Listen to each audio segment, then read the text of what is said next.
Jusqu'à 9h, Good Morning Business. Il est 7h43, on a tellement de questions pour vous Benoît Serre. Bonjour, vous êtes vice-président de la DRH de L'Oréal France. On a plein de questions parce qu'on a vu évidemment cette étude OpinionWay pour Slack sur la manière dont les gens appréhendent désormais le télétravail et le travail. Et vous nous disiez, je ne suis pas surpris par les chiffres parce que je le vis tous les jours dans mon quotidien de DRH. Les chiffres, c'est que 38% des salariés disent que si on les oblige à revenir au boulot, au bureau, tous les jours, ils quittent l'entreprise. Oui, on voit bien qu'on commence à voir apparaître, comme on est plus ou moins, alors j'espère en fin de pandémie, ou du moins une nouvelle version de la pandémie, que la société du travail est en train de s'installer et de tirer les conséquences de manière empirique de tout ce qui s'est passé depuis 18 mois.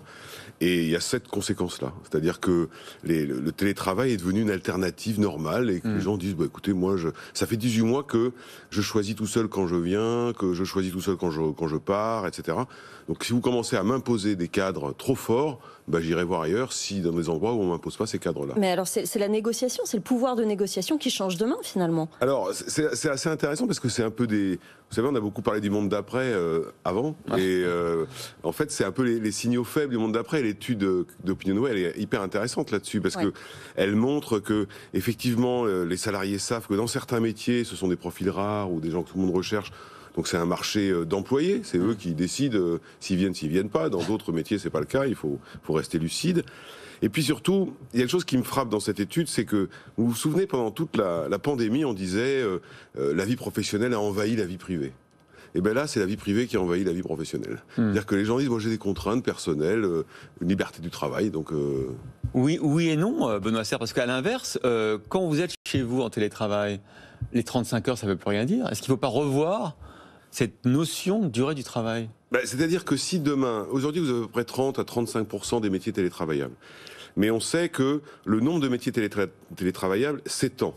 Si demain vous avez une société du travail en France qui comporte 50 ou 60% de gens qui télétravaillent partiellement, il va nécessairement falloir se reposer la question du temps de travail, mais surtout de sa comptabilisation. Parce que qu'est-ce que ça veut dire de pointer chez soi? Ça veut rien dire. Et ça, c'est un vrai changement de société. Parce que vous savez bien qu'en France, le sujet du calcul du temps de travail, c'est un sujet, c'est un marronnier, quoi. C'est un dogme. C'est très difficile de discuter de ce sujet-là. Donc c'est vrai que vous avez un changement probablement peut-être législatif dans les années qui viennent. En attendant, pour ceux qui ont choisi de revenir une partie de la semaine sur leur lieu de travail, il va falloir à nouveau supporter, entre guillemets, son N+1, son N+2. Est-ce que les managers ont dû être formés pour gérer un petit peu cette reprise, ce monde d'après? Oui, parce qu'effectivement, le télétravail obligatoire requis par les pouvoirs publics a disparu aujourd'hui. Donc maintenant, c'est l'entreprise qui a la maîtrise de l'organisation via ses accords de télétravail. Il y en a plus de 20 000 qui ont été signés. Vous avez 50% des boîtes qui sont passées en télétravail. C'est énorme. Et par conséquent, le pouvoir managérial revient. C'est-à-dire que c'est plus le pouvoir public qui décide quand vous venez, quand vous ne venez pas, c'est votre patron. Et donc, à ce moment-là, on a beaucoup formé les gens pendant les 18 mois à gérer à distance. Maintenant, il va falloir former les gens à gérer en hybride. C'est-à-dire en disant, tant ils sont là, tant ils sont pas là. Ça, c'est une affaire d'organisation, c'est une affaire d'un management différent. De dialogue. De dialogue, mais aussi d'une logique de confiance, donc moins de contrôle. Et vous savez que c'est un débat qu'on a eu X fois depuis que la pandémie a commencé, en disant comment on va faire pour quitter le management présentéiste et contrôlant pour un management basé sur la confiance. Et ça s'apprend. Est-ce que vous croyez que tous les managers, tous vos managers sont capables de faire ça? C'est-à-dire de gérer maintenant des équipes en partie là, en partie par là, en partie chez eux, en partie au bureau? Comme DRH, je vais vous dire oui, parce que sinon je ne ferais pas ce métier. Mais évidemment, certains, c'est très troublant, parce que ça met par terre des années d'un modèle de management qui n'était pas mauvais, c'est celui qu'on leur demandait. Donc par conséquent, il y a un travail d'adaptation assez fort qui vient se surajouter au management, ce qu'on appelle l'intergénérationnel, qui n'est pas toujours simple. Donc ça fait quand même beaucoup de choses en même temps à adapter pour le management, mais je pense que les dirigeants d'entreprise ont une responsabilité dans l'impulsion pour justement eux-mêmes installer un modèle de management comme ça, et ça suivra derrière. Est-ce que, comme Jean-Marc Daniel nous le dit quasiment tous les jours, c'est à terme la fin du salariat et on va vers une relation fournisseur-client? Alors, peut-être pas de manière générale, mais c'est vrai que vont cohabiter plusieurs typologies de relations à l'entreprise, contractuelles, CDI ou pas CDI. Et ça posera assez vite un autre problème, parce que vous savez que la France, notamment, est un pays qui est très structuré autour du CDI.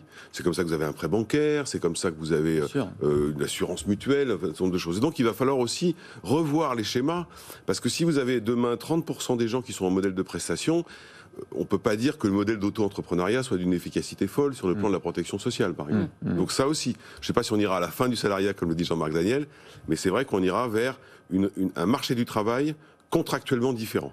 À cela s'ajoute la contrainte du pass sanitaire dans les entreprises pour les salariés en lien avec du public, les restaurants, les cinémas, les musées, les trains, grandes lignes également. Est-ce que vous avez déjà des premiers retours sur cette mise en place, cette obligation ? Oui, d'abord, nous, on a chez L'Oréal France, comme ailleurs, des tas de salariés qui sont concernés par ce pass. Donc, on a fait le nécessaire pour s'assurer qu'il l'est, ou qu'au moins on soit au courant de ceux qui ne l'ont pas, pour qu'on puisse adapter la situation s'ils ne l'ont pas. Très honnêtement, dans la grande majorité, on constate qu'ils l'ont. Pas de licenciement possible, hein, on le rappelle. Non, mais ça, on n'avait pas cette intention de toute manière, loi ou pas loi. Mais indépendamment de ça, la plupart l'ont parce que vous avez 60%, 65% des Français qui sont vaccinés, donc vous avez la même proportion dans les entreprises. Vous avez quelques cas, mais dans ce cas-là, vous avez plusieurs manières d'agir. Soit vous les affectez sur un poste qui ne nécessite pas le pass sanitaire, soit effectivement ils prennent quelques congés de manière à s'adapter, soit après en dernier recours, vous avez la suspension du contrat de travail, mais ça c'est vraiment en dernier recours. Vous pensez qu'il y aura peu de cas comme ça, parce que j'ai l'impression que chez les DRH, chez les employeurs en général, il y a beaucoup de bienveillance quand même, parce que c'est vrai qu'on n'a pas l'habitude de rentrer, d'être aussi intrusif dans la santé de son salarié, et qu'on ne veut pas que ça perturbe la relation au travail. Vous savez, on est très prudent, et d'une certaine manière, les DRH, comme n'importe qui, ont vécu cette crise. Donc c'est pas le moment de rajouter. Et puis en plus, les indicateurs économiques sont plutôt bons. C'est pas le moment de créer de la tension sociale pour dégrader des indicateurs économiques positifs. Est-ce que vous avez du mal à recruter ? Parce qu'on parle beaucoup aussi de cette tension sur le marché du travail, avec un chômage qui est inférieur à 8%, des secteurs entiers où il y a des pénuries de main-d'œuvre. C'est le cas pour un groupe comme L'Oréal, par exemple ? Oui, mais sur certains profils, on cherche. Alors c'est vrai que L'Oréal a la chance d'avoir une marque assez reconnue, mais on a des profils rares parce que c'est des profils. C'est pas que les gens veulent pas venir ou être très exigeants, c'est qu'il y en a pas. Vous savez, vous prenez tous les métiers de la data. On a un vrai effort à faire sur la formation initiale pour avoir plus d'ingénieurs qui sortent des écoles, parce qu'aujourd'hui, il n'y a pas assez de jeunes qui sortent des écoles sur ces métiers par rapport aux besoins des entreprises, puisque cette crise, qu'est-ce qu'elle a fait ? Elle a notamment énormément développé la digitalisation de l'entreprise. Merci beaucoup, merci Benoît Serre, vice-président de l'Association nationale des DRH, d'avoir été avec nous dans Good Morning Business.